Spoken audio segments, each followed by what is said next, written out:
Kelvin is not here. In fact, Kelvin is suddenly in the office. He most of the time work from home. What? And he got his kid to take care.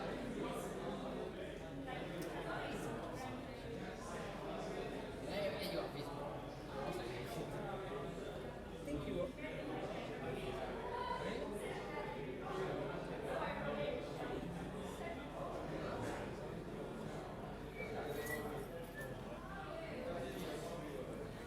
So Stefan is out of town as well? Yes, he's traveling somewhere. That's why he asked me to come back. So this is Node-RED IoT. It's blue mix size. It's more than just not red. Okay. A bit more things in there. So what do you got here? The Spark Core? Yeah, this is Spark Core. That's the new one, right? Yeah, it's a folder lecture. And then what's this guy? And this one is it's based on ESP 8266? So it's basically a demo device. I assembled it on the long weekend, and it just basically to show different demos. This DH222. Oh, humidity and temperature. Humidity and temperature. Has a LED, and it has a button over here. That's nice. It's quite nicely. Yeah, I like the idea of Little it's kit. like this. So actually, Where'd you get Adafruit, or is it from Adafruit, or no, it was still kind of like a little unit for? it's a kind of internal project that we had with IBM. So So they made these units? Or? No, it's actually one guy in IBM decided to make this kind of thing. So it's like a business unit. It's more on IoT stuff, and he basically published the way how to assemble it, and I just ordered the parts. And Oh, you did it yourself. I did So myself. where do you order the little case from? That's quite dinky little. Oh, that's from this RS. RS. RS Electronics? Okay. Yeah, they have a lot of these project cases. And Yeah. you put the OLED in there, is it? Is that an OLED? Yes, it's all with screen. You attached it LED. yourself? Hmm? You attached it yourself, or is it come part of the? Is it part of the case? No, I just attached it to myself, so I had to adjust the case a little bit. Cut things out. And I like the unfortunately it doesn't have a battery, so that's something that I can still work on. I guess you put lithium. You plug a lithium type. Yeah, you can plug it another way, I guess you want, but there is no space there anymore because I was like, I had to. But some of the lithium batteries are like really small. I mean, it's only a high capacity. And in addition to the battery, you need this circuit to charge the battery. Right. So it's additional space a little bit. It's like a shield, is it? Yeah, it should be something like a shield to Is control. that your favourite Beatles album? Is that your favourite Beatles album? Abbey Road? That's my favorite t-shirt. It's a pretty good album. I kind of probably go more towards Revolver myself. Okay. Actually, I think I listened to it when I was a kid. So I can't remember. Did you get some food? No, I didn't. Grab No, a that's pizza fine. before it finishes. Grab a pizza before it finishes. That's okay. Sure.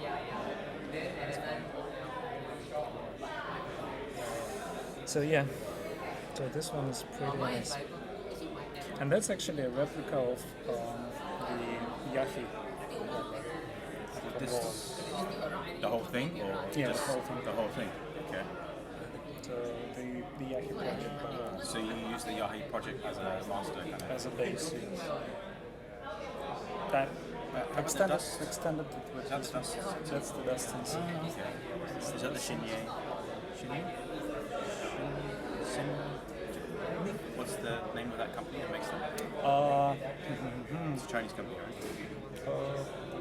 I think like I bought it as a groove dust sensor, but it's basically some Japanese part of it. Okay. Have you you done any correlation between the readings for that and like PM 2.5? I think Roland came up with some kind of formula that was just using that one. Because I asked him the same question I had last week about GitCamp, and he said it's they're related numbers, but it's about 100% accuracy,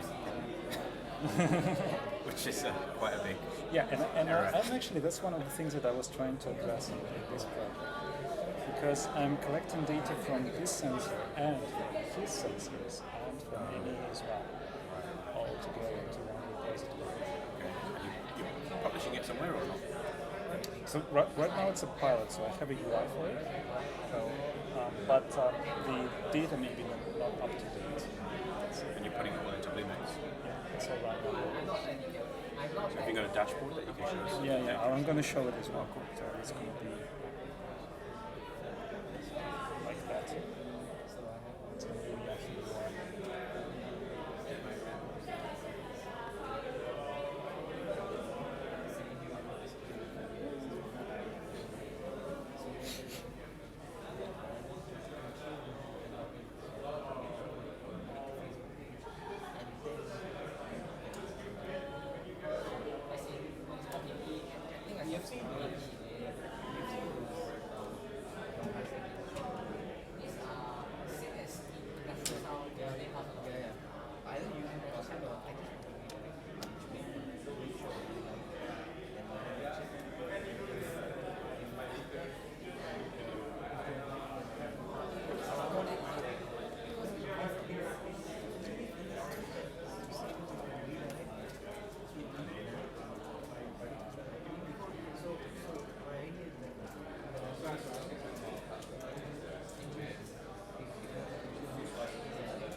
and then once the Hackware tries to do that one,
Hi, Leon. Ikaw, I'm meeting my friend.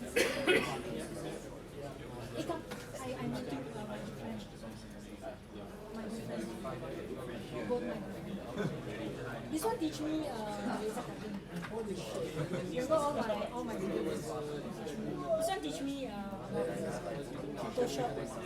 Yeah, Photoshop. He actually has actually you all should talk to each other. He has a printing business.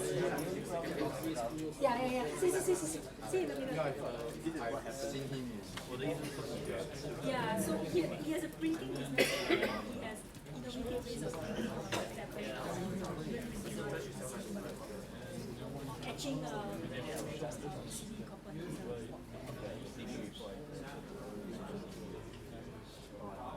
I would know what it is. Nobody notices me.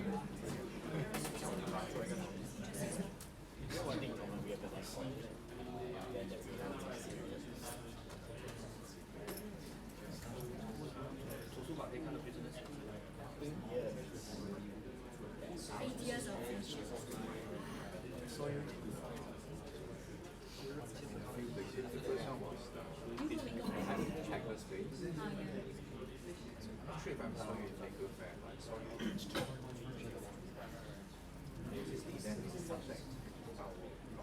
Oh, because block last year.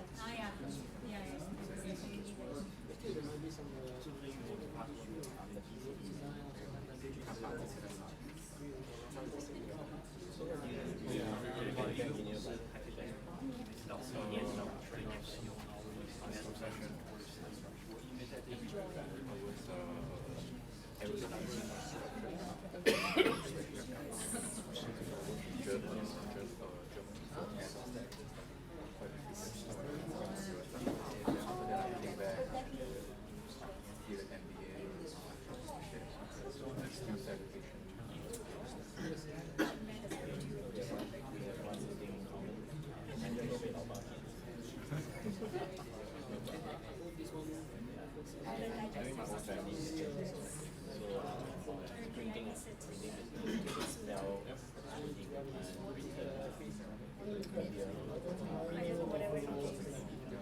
iPad lah.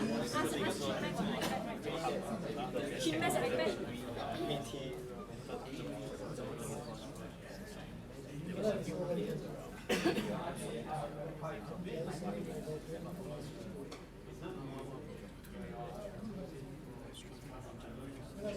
Everyone has a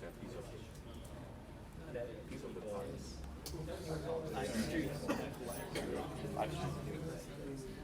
Live stream. It's working. Are we streaming? I guess it's true. Okay. Unfortunately, the best seats next to you are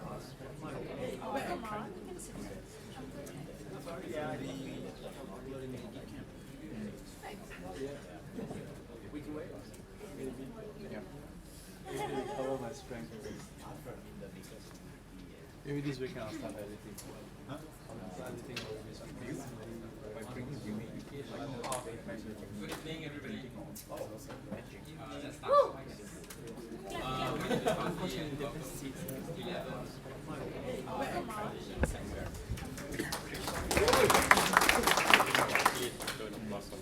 Because there are three awesome speakers that we lost over there. How many of you may I know is here for the first time? Maybe this weekend I'll start editing. Okay, so let me just give you a brief rundown of what's going to happen. So today we have 3 talks of 20 minutes. Unfortunately, we let the speakers take over and the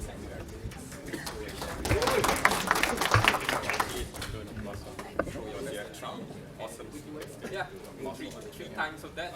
And then how many of you may I know is behind the test time session? Maybe this weekend I'll start editing. Okay, so just make friends. So yeah, just thank you for the time to run down and what's going to happen. So And actually the code itself as well. And then I changed it to work with Bluemix. So basically what I did, I taught it how to talk MQTT and how specifically connect to Bluemix. And then I created a new UI for it first. So it's different. It detects my location, and then it does a search on the data from the sensors, and then shows me the air quality near me in this particular period of time. Now this data is not accurate right now because it's more like a pilot, but you can see the sensor over here and another one over there. There's small dots on the map. And if I will zoom out, I probably will see some more, but I'm not sure. Okay. I think we can just do like this. Okay. So, and it actually will follow you. So if you will keep your browser open on the mobile device, it will track your location and then do this geospatial queries to the database and then update the information on the air quality around you. So the UI is pretty simple, and I also have the color coding similar to what Yahi has. So it will change the color of this particular measurement here. Now, when I did this, I started thinking, and okay, so I've got one sensor, I've got the UI, and I've got the whole infrastructure in the backend. So why don't I extend it a little bit? So now the data is coming into the IoT foundation. So first I think I will show you the architecture here. So the data is coming into the IoT foundation. It's one of the services on Bluemix. And then it goes to the Node-RED. Node-RED is the tool that allows you to create a nice transformation flows for any kind of data that is coming into it. It can be IoT Foundation, but data can be other data sources, and I will talk about that a bit later. So after I'm getting this into Node-RED, I'm actually persisting this into the database that is called CloudNet. It's JSON-based database through the SMS. Right? So here, I'm getting the data, I'm transforming this into the GeoJSON, persisting to the database. Then at the same time, it goes here and checking, in this case it's checking the temperature, because I also connected the temperature information sensor to it. and then sending over SMS through the Twilio service into my mobile phone. So that actually can be some kind of extension of the Yahi project in the future, so people can subscribe for the notifications for some particular area in the city. Oh, okay. I'll try to speak louder. So next thing was to tap into the data from Yahi, and it doesn't work right now, but the idea was that I can subscribe to the Spark cloud, the cloud that is used by the particle photon and all the devices from particle to send the information. It's similar to our IoT Foundation, but it uses its own protocol. And then I also can use it to, like this, basically this one node over here that does it for me. So I can specify here the topic that I want to subscribe to, the token, and things like this. And also transform into the format that I support and then put into my database. And then I tap into the data of the NEA. So NEA has the API that is published, and they also publish the PSI index, but that's only 5 sensors comparing to like 20 sensors of Yahi. I created a small node for NEA API. So here I'm just putting the ID and then choosing the data set, and I've got 3 of them right now. One of them is the PSI update. So that also like the node itself transforms the data into the appropriate format and also puts again into my database over here. So on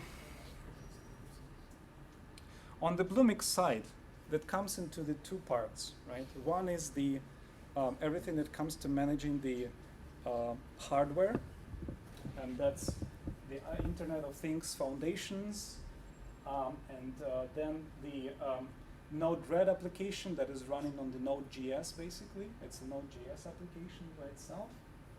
And then my cloud database where I'm persisting all the data. And that's another thing that I was playing around with but it doesn't work right now. It's called the real-time insights. So it can show me the statistics. If I will have like hundreds of devices, I can see how they perform and how the data is coming from them in a kind of nice dashboard kind of thing. And then the second part is everything that comes to UI, and that's also quite simple. It's a Node.js app and the same cloud database. In Bluemix, the nice thing is that I can share the services that I have across my applications. So here I'm using the same database basically. And on the Internet of Things, it looks like this. So I have this Yahi device connected. And there are some, basically when I'm registering the device, I'm getting the security password.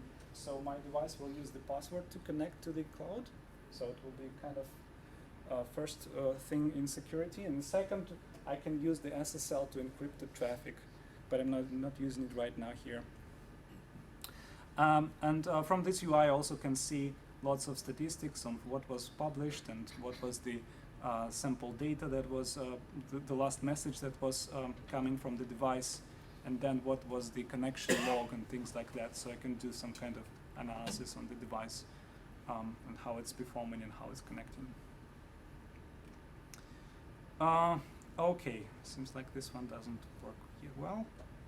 And the real-time insights, that's the thing that I didn't manage to make work yet. But the whole idea is that as long as I'm getting the data from the IoT Foundation, I then can generate real-time analytics on what kind of data is coming, what are the sensors, how they're performing, are there any alerts on the devices and things like that. And then I also can create a simple rules. They are a bit simpler than a Node-RED, but they can do things like sending SMSs or emails and trigger some kind of actions in our asset management software that's called Maximo. And actually, there are lots of other things that we have on the data analytics. Like the one that I want to explore and I didn't have a chance yet is this geospatial analysis that allows to create some kind of geofencing applications where I'm getting the data through MQTT, and then I can trigger some actions if my device is crossing some kind of virtual border on the map, and things like that. So this is the complete, let's say, project, but I have another one that is ongoing. I mean, complete in terms that at least I can show something working, right? The both hardware and software. But I also have one more thing to show, and that's another nice hardware, I think. So first of all, yeah, I probably will show this one, right? So this is my hardware for Yahi. As you can see here, I've got the particle photon, the dust sensor over here, the dust sensor from Groove, and DHT22, the humidity and temperature sensor. So they're all connected to particle photon. This is another project that I've got. It's actually based on some internal project going on inside IBM. It's more like a demo device, the IoT box as we call it. And it has a very nice packaging like this. It's based on ESP 8266. That's basically the core thing. It has a small LED screen over here. And the same DHT 22 sensors and a small button. So this thing basically also can connect to the IoT Foundation, and you can see here it's saying MQTT connected, so it's currently connected to the cloud. And then the thing that I'm still working on is like trigger some kind of actions and do some kind of data analysis on the cloud. Basically, like push the button and something should happen, or trigger some action based on the temperature and humidity. So yeah, I spent basically the whole weekend assembling this thing. And if you want to create the same thing for whatever kind of purpose, just for fun, it's all open, so you can do the same.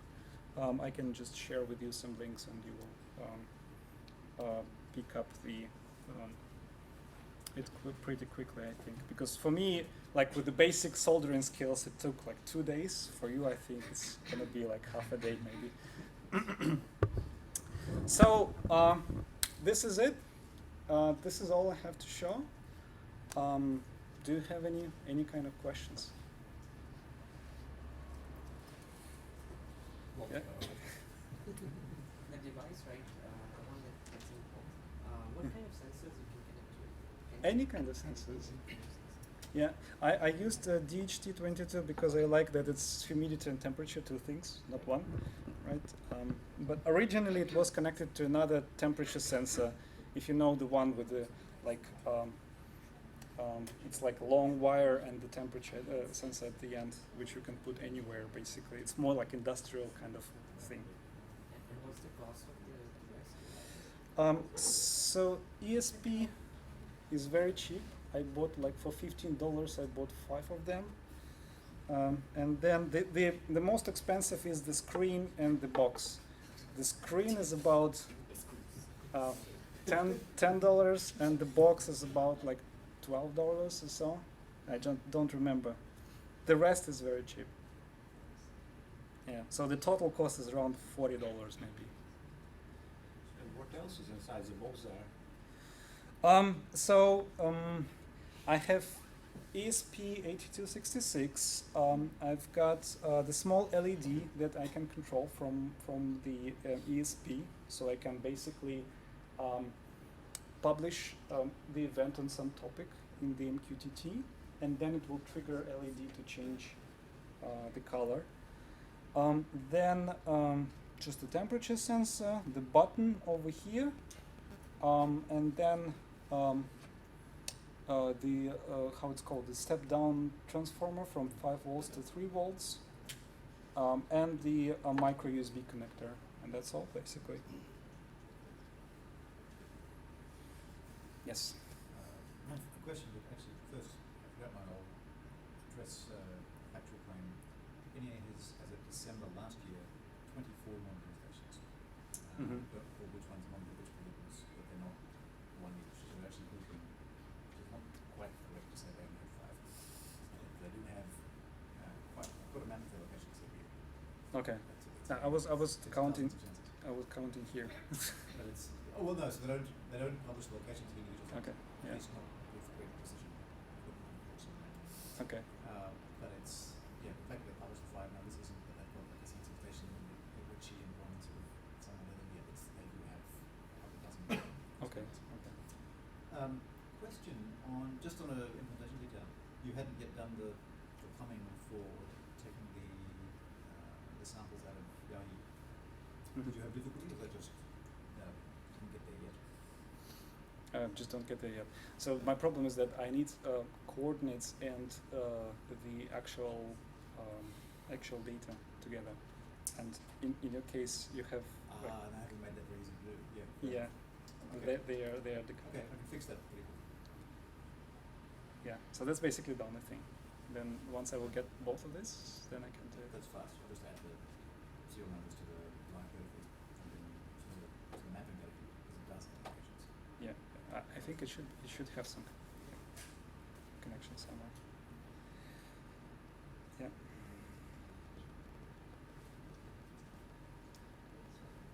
Yes.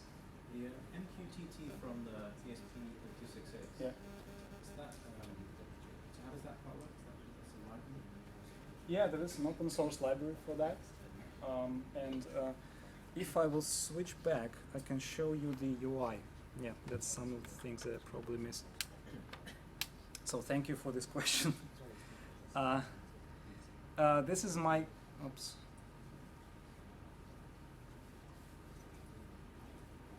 This is the UI for the this IoT box. So it has a small like HTTP server running there, and I can control the configuration through the Wi-Fi and through the browser. So I've got a number of things here.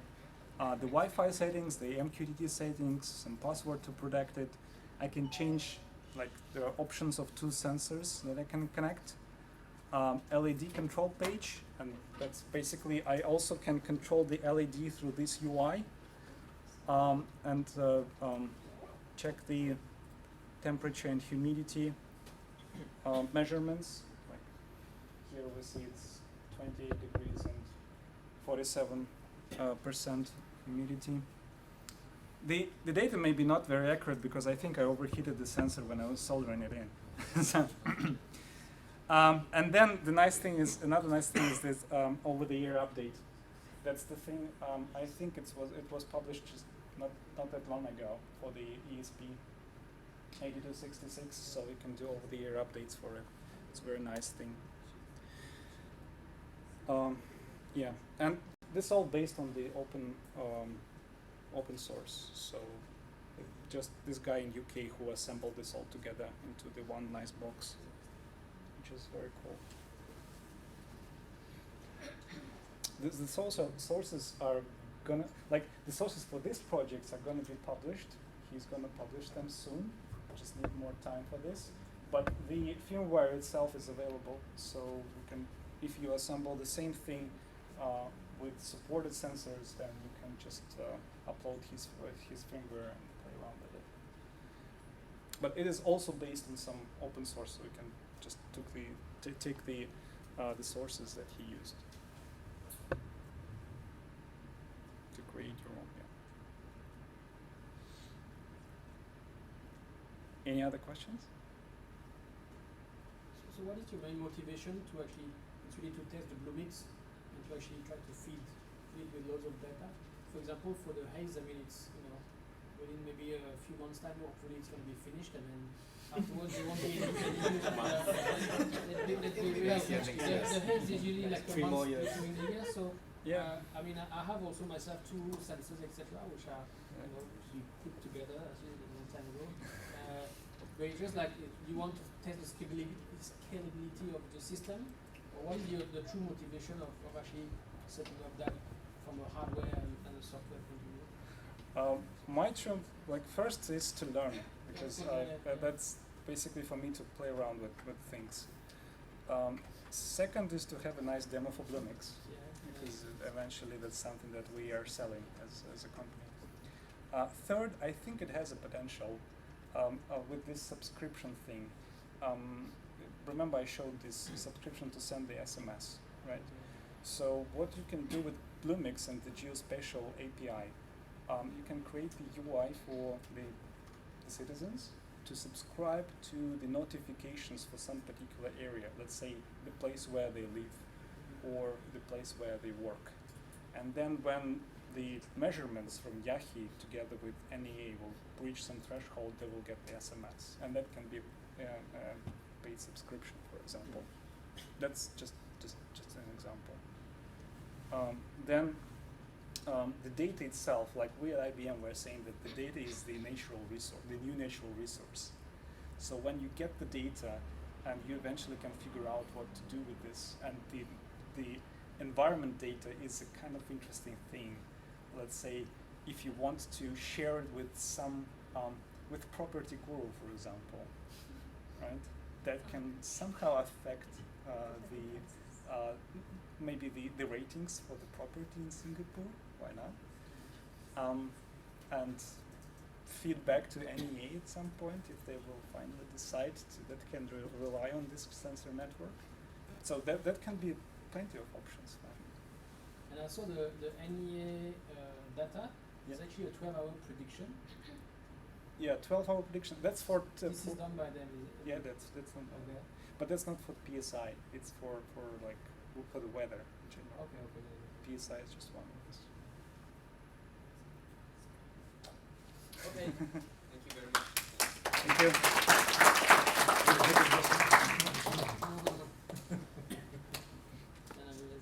Maybe you want to pass around the device. Which? Oh, this one. I need to disconnect it. I don't have it. I can pass around this one, so if anybody wants to have a look. Do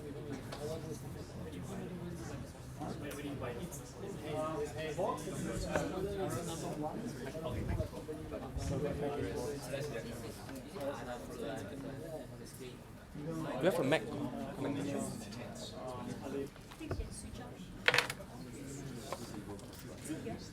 Am I on? Not yet, right?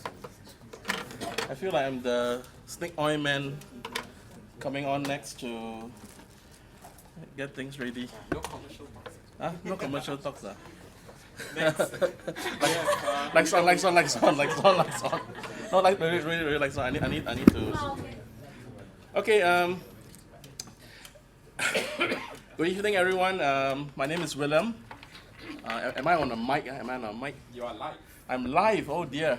It's live streaming. Hi everyone. Hi internet.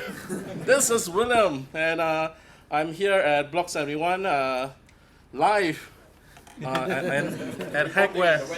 At Hackware.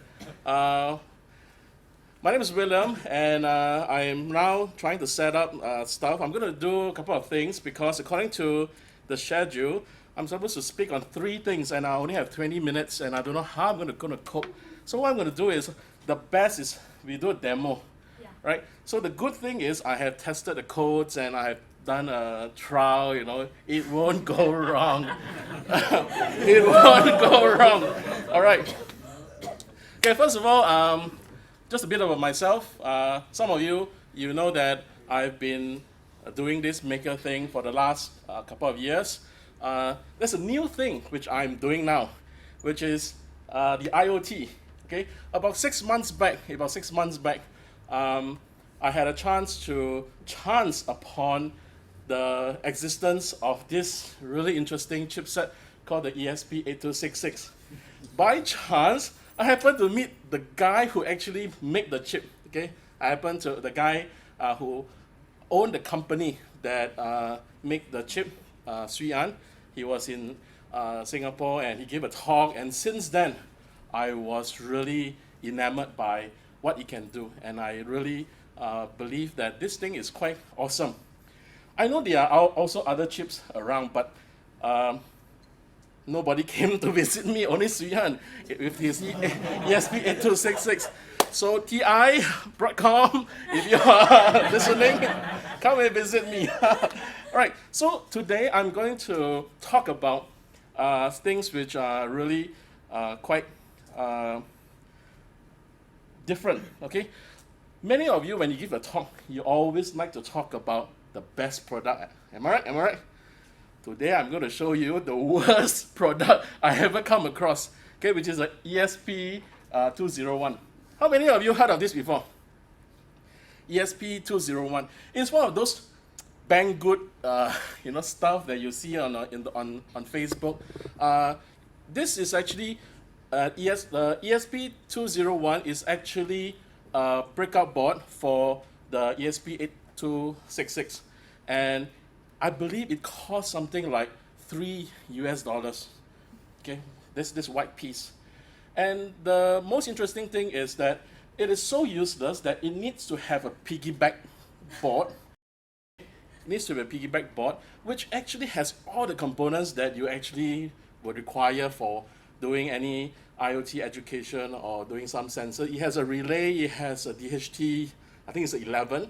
It has the LED, RGB, buzzer, remember when we do our Arduino lessons, we all the components that we ever use to practice Arduino. Imagine all those things can be packed inside one board.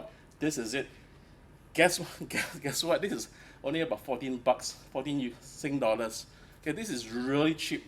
I tell you, whoever is going to come into the ESP8266 business is going to lose money, because how can you compete with these kind of stuff, But we are going to try anyway, One of the new projects that I'm working on is called Maker Asia, and Maker Asia is basically, think of it as what if there is a way to help makers be involved in IoT hardware or creating IoT solutions, products, and services. What if there is a way? So, together with a friend, a business partner from the Chiang Mai Makerspace, his name is Jimmy. We actually came together to form this new setup called the Maker Asia.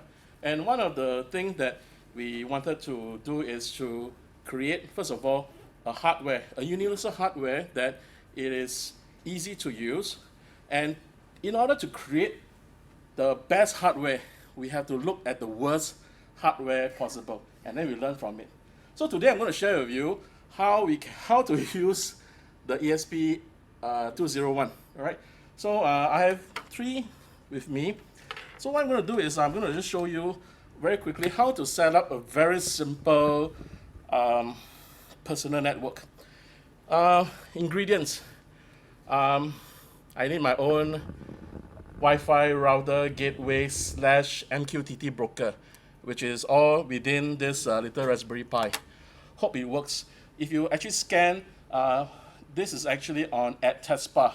Okay, Tespa is the name of a project which recently tried to go on Kickstarter. They tried to kickstart this hardware called the Hawk, which is meant to be the Lexus of the E8266 hardware. Unfortunately, it did get funded because a lot of work needs to be done in order to market it. But nevertheless, we are going to go ahead to cannibalize the Hawk and add a bit of rojak from Singapore, add a bit of stuff from Shanghai, mix it up with some Seed Studio stuff in Shenzhen, and then voila, we're going to give you a new hardware called the Espresso. Okay, maybe I'll just very quickly talk about this first. How do I make it expand? Isn't it? Right. IoT is important. Everyone should be involved. Everyone should be involved because it's the next wave. if you do not know what is IoT, you should not be here. This is geek hackers, right? Right. Current stuff, we need the cloud. The cloud controls the device. What is so special about Espresso, which is the new hardware that we are trying to develop, is that it has a couple of cool features. Number one is OTA. OTA has been around for a while. It's one of the features that opens up that E266 actually allows you to do. So this is very good, particularly for people who, let's say, supposing I want to put this and embed E266 into thousands of consumer devices. Imagine I have a security fault. Okay, if I have to call back, I'll be in big trouble. So for a situation where I'm going to embed it into 1,000, the ability to do FOTA, firmware OTA, it's really, really important. And this is really something which I hope that the new project will allow us to develop something that is going to be very user-friendly. For people, it's going to embed this into numerous consumer products. It has, rumors has it that it is one of the first few Wi-Fi protocol that allows what we call mesh network. It is true, In fact, I'm on camera, but let me tell you this. Every 8266 chip, all right, is actually over-designed, okay? There is a hidden feature, which is a mesh network that actually is embedded even in the earlier version of 8266. All right, so it is something that is overly designed, and only very recently the SDK or the software caught up with the hardware. So, which make this a very awesome product. Imagine if I embed beacons, okay, Bluetooth beacons, and the beacons actually talk to one another. Currently, it doesn't talk to one another. It just broadcasts and ping. What if it talks to one another? Imagine the possibility of the kind of solution and services that we can build. It's really amazing. I wish I can show you a smart config demo, which I wanted to, but I guess I forgot to download the app. Okay, it's actually an app which allows all my devices to be configured to a particular Wi-Fi gateway or whatever instantaneously, right? Simultaneously. Okay, so yeah, introducing Espresso. I know no advertisement, but this is just a concept. At this point in time, we are going revision 4. Okay, there's a revision 4, right? So by mid-October, we should be able to release the final prototype. Then maybe it's in time for the next hardware, right? So think of Espresso as a small form factor, small little device, a small board with Bluetooth and OLED display built in, right? And if you don't want the OLED display and the Bluetooth, strip it off. It is actually an Espresso Lite, right? The Espresso itself, it's only made more powerful by adding on an expansion board, which is a piggyback board called the Mocha. For coffee lovers, Mocha is the pot that is used to make espresso, right? So we believe that Mocha will be something that allows us to squeeze more juice from the espresso, as well as Mocha will become a universal development board for people who are already using things like Node MCU, and hopefully in future, or even 201, and hopefully in future, Edison, Intel, are you listening? Right, hopefully with Edison, with even particle chips. Okay, so we hope this is actually a project which we are currently working on. Just started only about 2-3 months back, but we hope to come up with the idea, with the actual prototype very, very soon. So yada yada, why? Because we wanted to approach the IoT so-called space with not just the hardware, but it includes an app, software, as well as a cloud level. Okay. Now currently, there are 3 communication methods: Wi-Fi, Bluetooth, GSM. In future, we believe that we are going to move on to having more application involving GSM. I believe the next speaker is probably going to talk about it. But if you look at the applications, okay, Wi-Fi is still the mainstay, especially when you talk about fixed infrastructure. Bluetooth will be very useful if you have those kind of things that you take on the go, okay, or personal objects. Okay, whereas GSM is, imagine you want to track your dog, you want to track your car, where does it go? GSM is actually one of the better communication methods. And we believe that something like this would allow more people to actually build applications around these use cases, right? So currently, I am also wearing another hat, which is I'm with the One Maker Group, which we operates the prototyping lab. And one of the things that we really want to encourage is more people to build stuff, more people to prototype stuff, and hope so that we can create really, really exciting and vibrant ecosystem in Singapore. All right. So we wanted to play a part in this, first by building hardware that's quite upstream. And hopefully, these are the possible spin-off, which will be so-called something that people could monetize, you know, not just us, but people around us, people like 12 gigs, 11 awesome people, or something like that. All right, so, and basically these are the market that we wanted to reach. I am a pure Arduino user. I'm also pure by bloodline, in the sense that the guy who taught me Arduino is the founder of Arduino himself. All right, so the rest of you are bastards. Oops, oops, bad joke. So because of that, no. So later on, I will just show you how to upload very simple so-called stuff from Arduino. Thank God to whoever wrote the Arduino library, we can now talk to tricky things such as E266, right? So there is a huge market for open source hardware.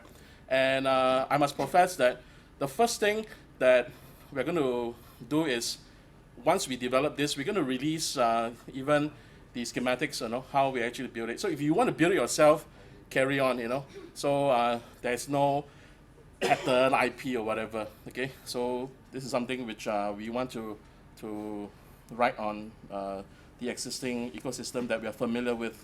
So ultimately, we hope to add value to the whole value chain, where we can create something for distributors, we can create something for startups, we can create something for makerspace to onboard people into the IoT space, you know, and we can hopefully, through this model, get even better ideas to improve this product. So some of you are familiar with this. This is just where do we position in terms of how much is it. Still working on it, but we understand there are already players out there. So yeah, so people ask, since there are such big players out there, why bother?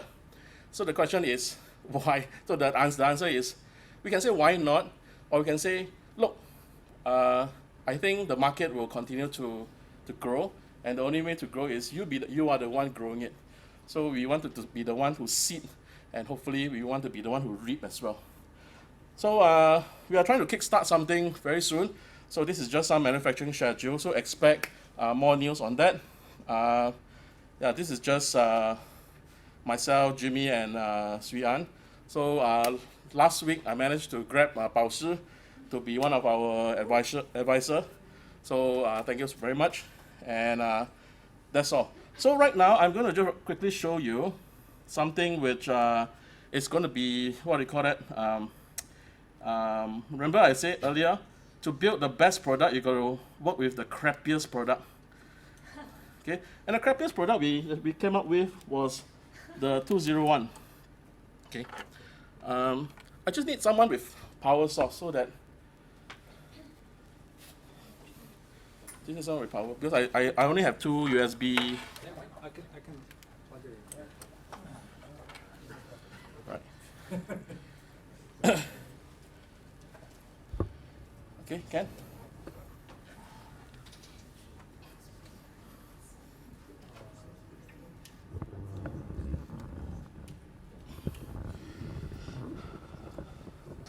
All right, let's let's do a quick demo. Can you? 3 minutes. I only have 3 more minutes. It's plugging. Oh, no, it's okay. No, because I just need power. So USB. Okay, so for some of you who have not tried before, the guy who designed this is very strange. Okay, the guy who designed is very strange. It has 2 so-called USB port, but one of them is not for data. One of them is for power. Okay, the mini USB is, or the micro USB is actually just for power, because in China they make a lot of this power bank. So you can actually power this with a power bank, right? So there's no data transfer. So I just need power only. So is it okay? And the interesting thing about this is that it comes with a switch. Awesome, right? Okay, so if you don't want to use, you just switch it off. But the switch doesn't work because they use the cheapest switch on earth. Okay, it stuck most of the time. Okay, right. So if you want to see, you got to, right. So this is the awesome thing about this device. Okay. Right. Just want to do just a quick test because okay, this board earlier on I made some. Oh dear. It's embarrassing. All right. First of all, let's see what we can do. Okay. So currently, I've designated this board. This board comes with a couple of things. One of the things is like what the earlier speaker had earlier on is actually a humidity and temperature sensor. Now, if you want to program it, we actually have a library of stuff. Okay. But that's okay, MQTT, right? So all this code is kind of like provided in the example, and you just need to kind of like tweak it and upload it. Now the trick about uploading this is that, okay, about this hardware is that when you want to upload a new sketch, you got to do a silly thing. The silly thing is you got to switch it off and turn it on again. Right? Don't ask why. Okay? It has this weird so-called feature that it doesn't refresh itself, right? And you got to do it in this manner. So and you see that I will have. I'm not sure whether I have problems, but most of the time it will, because remember, this is actually the crappiest product, what I have. Okay, now you see I have an error message. So when you have error message, what do? Try again.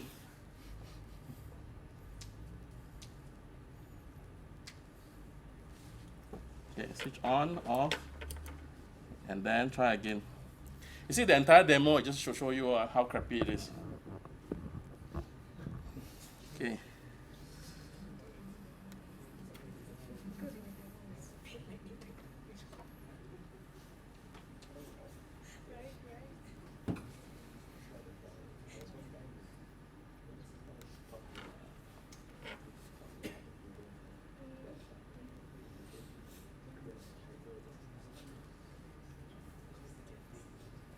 Okay, it's uploading, and I get error message.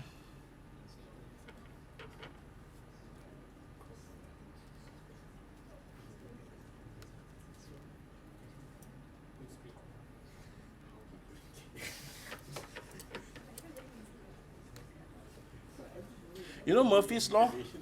When I did it at home, right, you don't get this. When I do it here,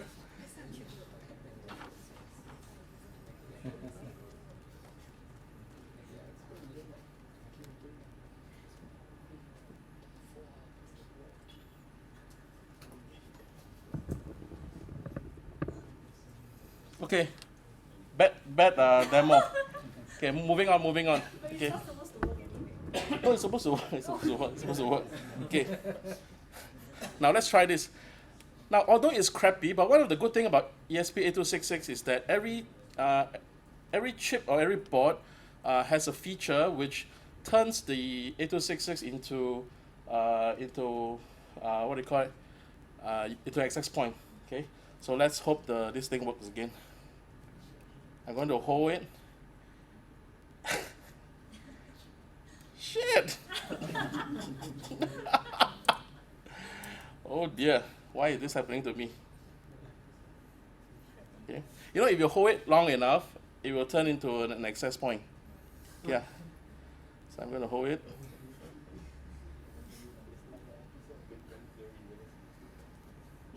Hey, this is bad, lah. This is bad. This is bad. It's not nothing. It's working. You should have the right board. Huh? You should have the right board. It's the one of the other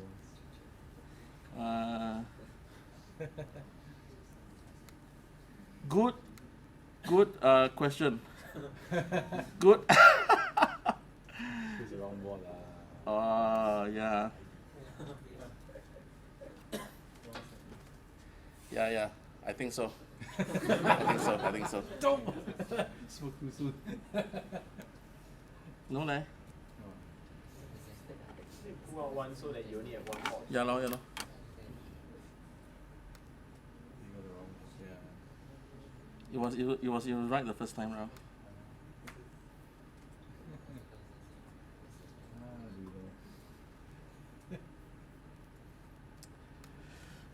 I know I'm on camera, but do you know that actually with this, right, technically I do not need to buy any more Arduino boards.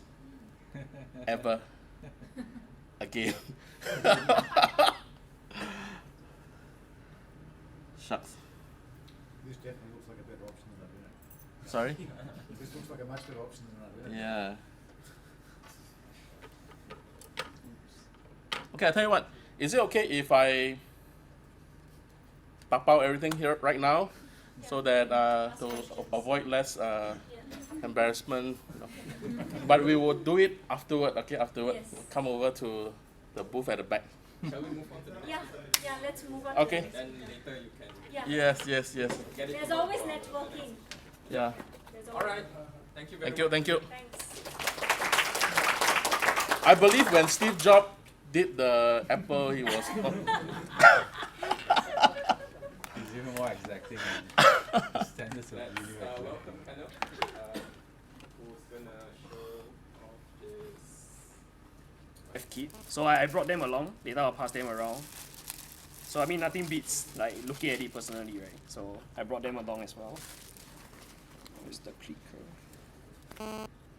So let me just set up first. So it seems like the topic for today is like IoT, right? Everyone's talking about IoT. So I think just let me set up. Today is IoT special.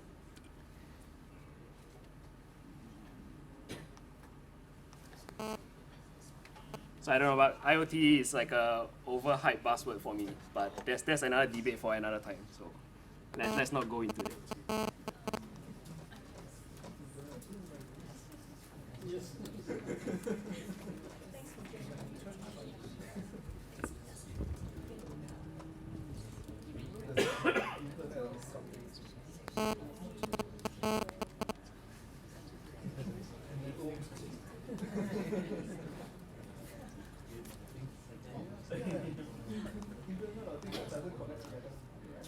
It's not compatible.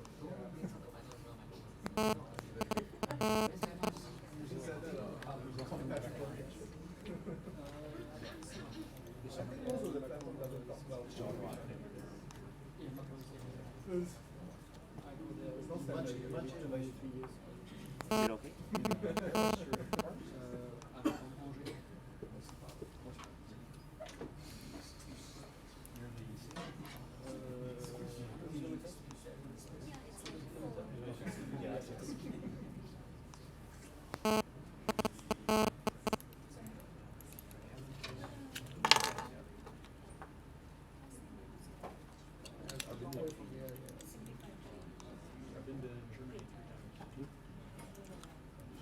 Wrong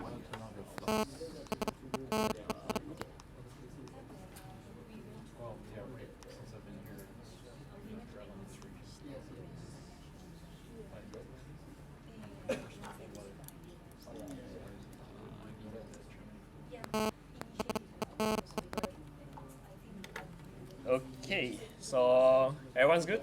So let's get started. So some of you might not know, some of you are new. So my name is Kenneth. I'll be talking about the two topics I mentioned earlier on. So the first one I'll go for is the clicker. So everything is shared on my GitHub repo. So if you need more information, we can chat offline or you can find more info there. Okay, so this is a picture of the clicker. I have it here today. I didn't pray to the demo god, so it's not working now. So yeah, I'll just click using my keyboard for now. Okay, so this is the clicker. So this is sold by a company called Punch Through, and the reason why I chose it for this project is because I already have it available. So I bought 4 in a pack the other time when they first launched. So I have them around, and they are running on the Arduino platform that I'm familiar with. So that's the reason why I chose it, and it's pretty small. So as you can see, it's just so big. Right. So later I can pass around now since it's not working. So. Yeah, okay, I can take a look.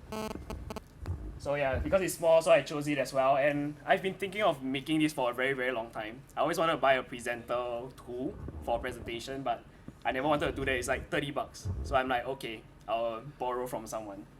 And so we had a gig camp last Saturday, right? Just last Saturday. So I thought it would be nice to make something for the presentation. So that's the motivation. Okay, so let's look at how it works with some code. So it's pretty straightforward. So this is for the left button. So basically what you see here, it reads the button for input. So if it reads, then it sends. So you'll see over here that it does it for 10 times if it doesn't receive a response from the computer. So initially when I did that, when I click, then out of 10 clicks, I get like 1 response from the computer. So I thought I could do better than that. So what I did was to make sure the computer was sending something back to me, and once I get something in response, get a response, then I'll just exit from this code. So as you can notice, it's very crude for like people who do a lot of programming. There's no debouncing or whatever that I'm doing here. It's like, oh, if I detect a change in the signal, then just send and get out. So yeah, it's pretty crude. But I did it in a day or so because there was like not enough time. So that's for the Arduino side. So it's pretty straightforward. And for visual feedback, I just toggle the LED on and off. If you pull it out, you can see the red LED blinking. So yeah, that's just for visual feedback to know that the device is running. Then this is running on the computer. So pretty straightforward as well. So once the serial port gets the data, it will just send back. So you just read whether it's a L or R. And using this package that I found online, it's called robot.js.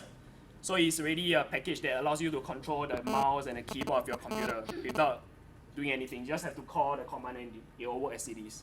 So it saved me a lot of time. So the whole thing took me around at most a day to complete. And I had a working clicker that's not working right now. Okay? So yeah, it's supposed to be demo time, but there's no demo. Let me see if it's working. So if you look at this one,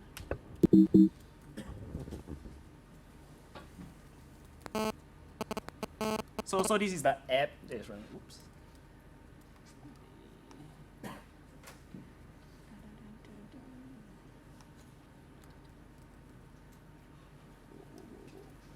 Sorry. So, oh yeah, it's working. So someone just click, right? Yeah, you try clicking again. Yeah, so it's working now. So you can see it's live. So the guy's clicking and yeah, it's switching. So it's pretty straightforward. So you can do a lot more cool stuff. Like the cool thing is you can make it super flexible. You can prank a friend or like that's what people used to do, right? They make a USB device and plug onto someone's computer and the mouse starts running all over the place. Yeah, so this is something that you guys can do, but just don't tell them I suggested to you. Okay, so yeah, this is a clicker. I thought it's a fun little project that you can do. Okay, I have to quit this. Okay. So, yep. We'll just link to the video. Alright, so that's one part of the presentation. I thought this might be more interesting for you guys. So it's pretty cool, like it's the first speaker doing the Particle stuff. So those of you who don't know, Particle is an IoT company. So they sell dev kits that focus on IoT products. So yep. So the one I'm going to show you today is called the Electron. So it looks something like this. Let me pass them around. There's two, like one in the black casing and one in white. I'll explain to you why. So you guys can take a look. Just don't fiddle with the wires because it's still pretty beta, and it might short out something. So just look at it. Okay. After the presentation, I can unpower it and I can flip the underside and show you what's going on. Okay, so just to give you guys a quick introduction, it's a cellular dev kit with a global data plan. Okay, that's the first very interesting point, and they are successfully funded in April. So in Singapore itself, right, the data is US $3.99 for 1 megabyte, and thereafter is $2.99. So you might be wondering, like, it's kind of pricey and 1 megabyte, right? What can you do? So in the next slide, I'll tell you more. So the interesting thing is also that it's cheap and there's no contract involved. So at any point in time, you can just suspend the plan. So that's what makes it so attractive. Okay, so this is from their Kickstarter website. What can you do with 1 megabyte? So they calculated you can roughly send probably 20,000 messages a month based on the protocol they are running. So these are some interesting things that they think you can do. Okay, so you guys might want to consider that. And so I'll go into the details why there's like two models. So the one we have, one is the U270 and one is the G350. So if you can see over here, like G350 is for the 2G network. So it's running on the 2G. And we have a 270 model in Singapore using 3G. So the people in North America is running on the 260. So another reason why there's two variants is because, like, for example, in Singapore, in 2017, they're going to stop 2G service. So the minimum you're going for is 3G, then 4G, and hopefully 5G when we are in 2017. So this product is good, but 2 years' time, it's going to be phased out in Singapore and some other parts of the world. So it's important that they came out with the 3G variant. So that's the reason why we have two as well. So like I mentioned, they are offering three kinds of package over here. So you can see that this one is for 2G. It covers North America, South America, and the Asia region as well. And 260 covers the North America for 3G. And in Singapore, we're using the 270, which covers the Europe and some countries. But there's something weird with the Japan network and stuff like that. So they are excluded from the dev kit. Where did the numbers come from? It's clearly someone else's numbers. Sorry? These look like it's someone else's list of numbers that Platable selected from. Yeah, so this is from the cellular module manufacturer called U-Blocks. Yeah. So on the Arduino, they have a cellular module. So the one that the first speaker was using earlier on is a Wi-Fi module, right? So basically they swap out the Wi-Fi module and add in a cellular. So you might be wondering, like, why haven't people done this before, right? So cellular module is a complex beast.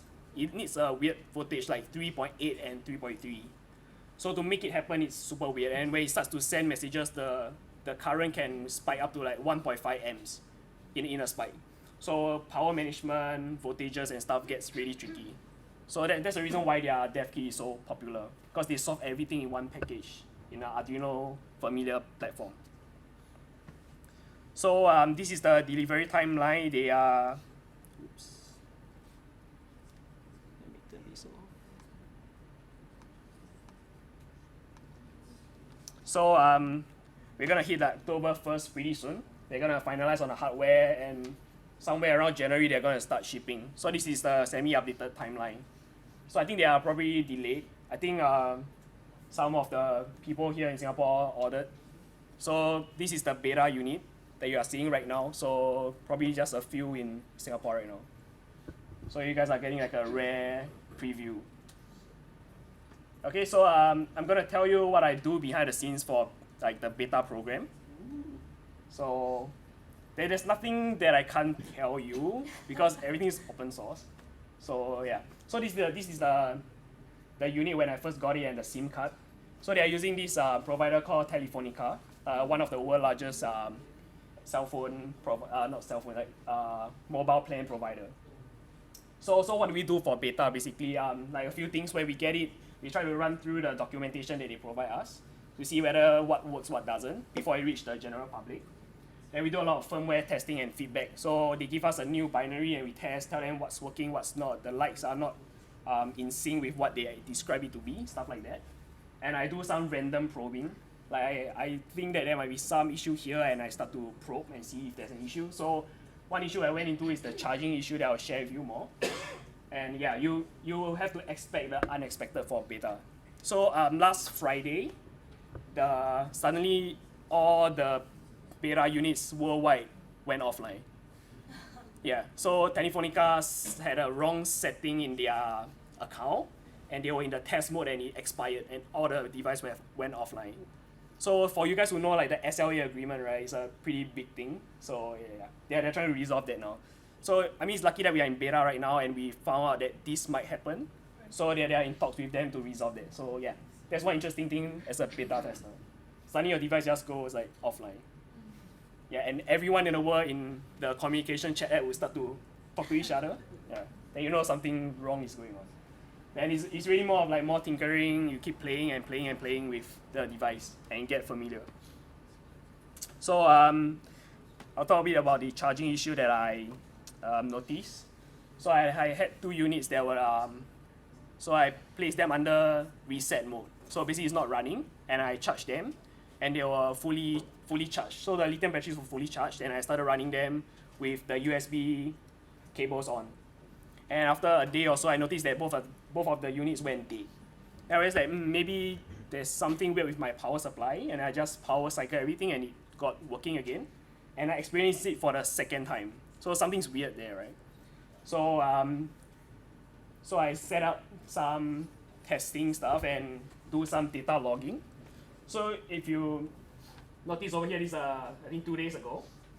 So you notice that after I did some testing, I could get it to charge itself every time the power drops. So what this graph is showing is the state of charge of the lithium battery.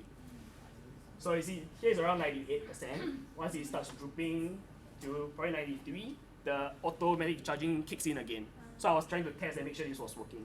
So I was charging and discharging and yeah, it kept working pretty well. So before that was like a bit of a weird setting. So there's the input voltage threshold was like 4.82 volts on the chip, and my USB was like 4.80. Yeah, and it took me a day to realize that. So there's some settings issue and some power issue that they didn't tell us because it came like this in the box and the settings were not initialized on every unit. So there's some weirdness. So that's one thing that I managed to resolve after doing some beta and some testing. So here's the setup that I have running on my table. So one 2G, one 3G unit, and another one is their first generation Wi-Fi dev kit, the core. So what it does is these two units would publish their state of charge every 5 minutes to the cloud. Then it goes to the cloud, then it goes to the device running the Nokia display there, and it will start to blink rapidly to tell me that, oh, there's a new data coming in. Then you must be wondering, right, why you have to go through such a long process, right? It's because the TCP application on the Electron is not fully baked. And I tried to compile and it failed, so I had to do like some extreme ways to get the data available to me. I mean, in the past I have to plug in two USB port then on the serial terminal and look at the number all day and try to figure out, oh, is there a change? So I had this simplified setup. So it makes it easier for me as a beta person. Yep, so that's all I have to share. And I use this plotting service called thingspeak.com. It's an open source kind of data plotting and monitoring tool that you guys can find as well. So it might be a useful resource that you want to try out. It's really easy to set up for a particle dev kit. Yeah, I can log in and show you guys, but I'm done with the sharing, and if you guys have any questions, happy to answer them. Why is one white and one black? Oh. 3D printer issue? No. So I did it on purpose, right? So I keep, oh yeah, there's another joke that I need to tell you guys. So only yesterday night when I was preparing the slides, then I realized that I've been labeling the two devices wrongly. I was labeling the 3G device as a 2G with a 2G name, So it's like Electron 2G, but it's a 3G device. So only last night then I realized I went to ask them like, oh, I better not tell you guys the wrong thing. So I updated everything as of today's slide. So yeah. So I made a black and a white to tell myself like which device am I staring at now, so that I don't do the wrong thing on the wrong one. Yeah. So that's one reason. Yeah. Any other stuff? So I can probably pass around this one as well, just to show you that it works. Are they going to allow like local SIM? Yeah. So there's no lock-in to their SIM card plan, but just that they provide a lot of advantage to you. But you can just plug into any SIM card that you want. But I think like the minimum plan in Singapore is, I don't know, 3 gig or 1 gig, something like that. And it's, I don't know, it's like $10 a month. Bear in mind, there's a limitation on how many SIMs an individual can have in Singapore. And there's an interesting story that I thought you might like. So the founder went to Africa for his vacation, and he brought his Electron along. And his Electron connected to the cloud better than his phone connecting to the network. Right, so that's one. So that's one interesting fact. And he was moving around countries during his transit, and they seem to work pretty smoothly. So I don't know how they're going to figure out the roaming charges and stuff like that, but it seems like you can just roam, and the charges wouldn't change much. So that's a question that I want to ask them like tonight. Like how is it going to work? Well, it seems really interesting if you could just move your device around the world, and your pricing plan doesn't fluctuate that much. Yeah. That would be an interesting advantage that they have over getting a local SIM. Yeah. Anything else? Yes. Which carrier is actually using? So Telefonica, right? I think in Singapore the carrier that is supporting them is StarHub. I think so. Underneath the StarHub. Yeah. Just they will tell you it's like Telefonica, but they don't care who's below. Yeah. You need to have some. Yeah, that's why I was wondering who does the service. Because I'm holding an international number, if I'm not wrong. Yeah, I have no idea where the number is tagged to also. But it just works. So. It works. So the interesting thing about the cellular dev kit is it allows you to deploy in places where Wi-Fi is not available. So people are talking about IoT and stuff, right? So I don't think the real thing is about IoT. It's about you being able to remotely control your device or get useful data out of it, or do some application that you could never once thought of doing. So the battery is how long? So the battery they ship with us is a 2000 mAh. I unplugged it from the USB at 5 p.m. before I left. Right now it's something like 80% for the 2G and somehow 40% for the 3G. So I haven't figured out why so much difference, but yeah. But most of the time, the kind of project that you would want to be working with is long sleep, and you get awake and send data. So for like a 2000 mAh probably can last you at least a month. I would safely say at least a month. But right now I'm doing testing, so I'm like 24/7 running. Yeah. I did know, but I've forgotten. Is there a Wi-Fi radio on board as well, or just the? Just cellular. Yeah. There's no space for anything else. Yeah. I can show you the underside of the board later. It's crazy. I guess you could combine it with the Wi-Fi and then have the Wi-Fi with a fallback on the screen. Oh yeah, but then your part count and your energy cost and your size and your device cost all get a bit just good. Yeah. Or you guys have more questions about the clicker? I don't know. I feel that this one might be more interesting for you guys. Got any use case that you can share? Use case for this one? Yeah. So my friend is trying to work with this company doing a green recycling bin. So they have this compactor inside there. So they need this kind of application where cellular is useful. Because there are places where you deploy that they won't allow you to tap on their Wi-Fi. Or there's simply no Wi-Fi. So that's one application. I would really love to place it on my bicycle or something. Yeah, with GPS and stuff like that. So that's something I'm looking into as well. It's really interesting that you can track your stuff. And the other one that I want to do is a hiking device. So I'll go hiking and get a lot of data. I don't want it to, I want to enjoy my hiking activity, right? I don't want to worry about data uploading and stuff. So you'll just do it at the back end and upload wherever I'm traveling to hiking.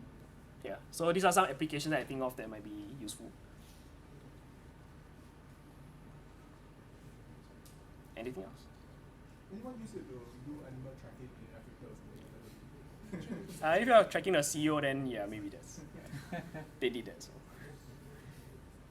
So just a disclaimer, I'm not working for Particle. I have to say this at every presentation I do for Particle. I'm just a more active community member, and yeah, I get involved with beta. So yeah, I don't work for them. Can you get a discount? No? No discount, but free hardware. Yeah. Nothing else? Then I'll hand over to. Okay, thank you very much. Okay, so we've come to the end of the talks. Are there anybody else wants to say something? I just say, so we have got a Facebook group where we communicate somewhat and share information and stuff, which is probably our main communication channel. And then if you don't use Facebook, I think there's one person there, then you can sign up for meetup.com, where we tell you where we're going to meet up. There's a hackathon happening on 10th of October, which is actually a Meteor JavaScript hackathon. There's an IoT category, so if you're interested in joining that somehow, joining some developers, or if you know Meteor already, then you can do something. Anybody wants to hire? You need a job. Anybody needs a job? Any other announcement that you want to make about events or meetups or whatever? Yeah, the gentleman at the back raises his hand. Yes, yes. Hi, my name is Peng Shong, and currently studying at National University of Singapore. So regarding the connection to the data network, you mentioned StarHub, I thought it was fascinating. And one thing that I'm aware of, and you might be interested in each and every one of you, is the Internet.org initiative by Facebook, which aims to provide internet to the 2/3 of the world that does not have internet currently. So in terms of providing opportunities to get access to technology like this, and also information that all of us are sharing, and which are not available to everyone at this moment, not available to all of us being one shared humanity across the world. I thought this would be I thought there was potential in this, that there was a chance that this could be deployed somewhere in Africa, for example. Just a wild, it's by a wild shot, but it raised possibilities in my head, and I would like just to encourage you and congratulate you on presenting today. Cool. I'll pass the message along to the team because I didn't develop the hardware. They did the hard part and I did the testing. So yeah. But thanks for the encouragement. This compliment goes out to all the speakers today, because it's ecosystem, as it's an ecosystem, as we mentioned, and it's not just us. It is we are not alone at all. So thanks for sharing and thanks for coming. Each and every one of you. Great, thank you very much.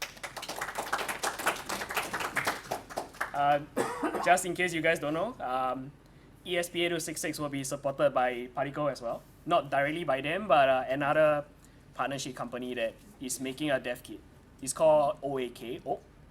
So you will be able to connect the ESP to the Particle cloud in probably a few months' time. Yeah. So if you have a lot of ESP in your box, soon enough you will be able to connect to the cloud easily. Yeah, no. That I'm not sure. I didn't back them. So. Hi, my name is Peng Wei, and I've got several hats, of course, but today I'm speaking on behalf of Hackers, a relatively new group that's still trying to get our act together. One of the acts we're trying to get together is a hackathon for Haze Data that's going to be on 13th October. It's a weekday, unfortunately, but if you happen to be free or interested, or you can take that as a training day off from work, whatever. The point is, we're looking for people who want to build civic solutions like visualization apps or forecast apps, basically with the NEA data and other sources of data that are comparable. And you can find out more information about this on hazehack.eventbrite.sg. HAZEHACK.eventbrite.sg. I'll talk to me Post it on afterwards. the Yeah, post it on Yeah. Yeah, I'll do that. Facebook group or the meetup group. Yeah. Thank you. Wait, anybody else? William, make us blog. You want to say something? Make us block. Alright, in November, just about another 2 months time, from the 7th November to the 29th of November, we're going to organize the Makers Block. Makers Block is actually, think of it as a 3-week maker event that is happening at the pavilion at Far East Square. So expect to see things like flea market, workshops. On the weekends and especially on Fridays, there will be conferences on people working with 3D printing, IoT, drones. So these are being planned as we announce this. So it will be in the month of November. So we're looking for people who, for example, you like to present something, or you like to showcase something, or you like to just be part of the festivities, right? We are actually trying to so-called put up a call. Most likely next week we will put up a call for people to gather to explain further. So just watch out for the call. Thank you.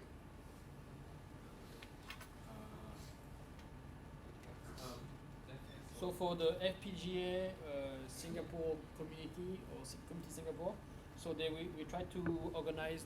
I still need to look into your calendar to check one Saturday towards the end of October, which is coming soon.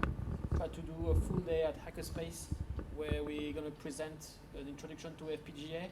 Bring some cards if you're interested to start to learn about FPGA programming, the hardware. We try to make a full session on a Saturday in Hackerspace.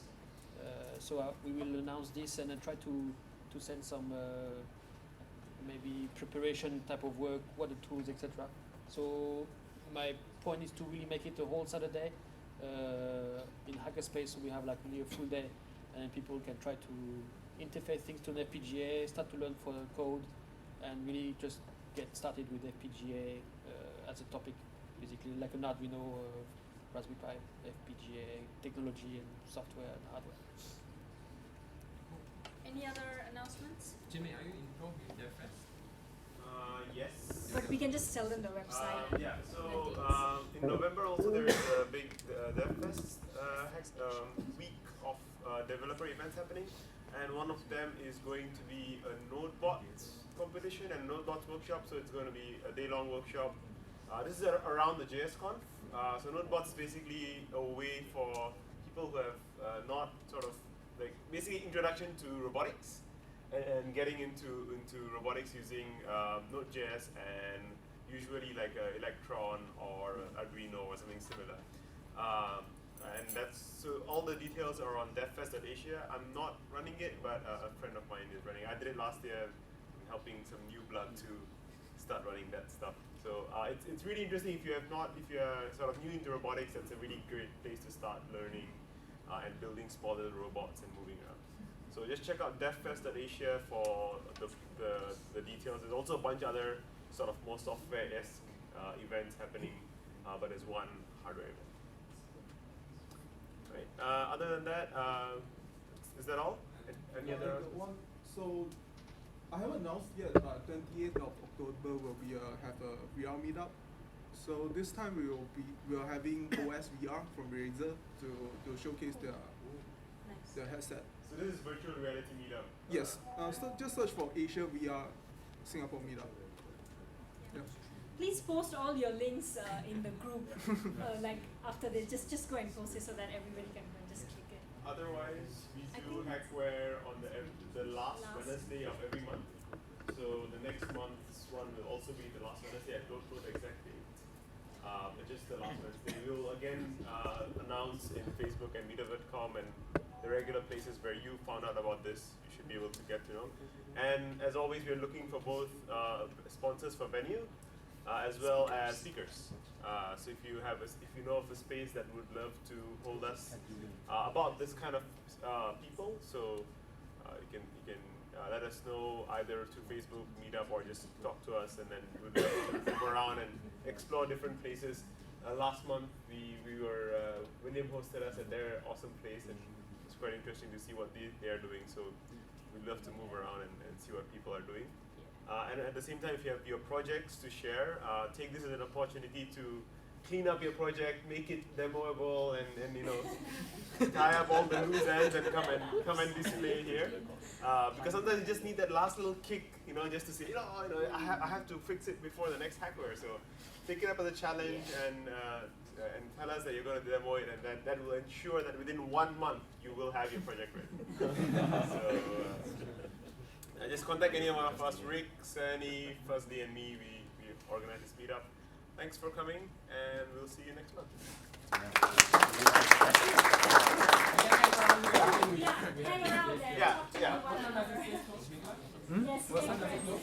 Yeah, so you're just wondering like what's the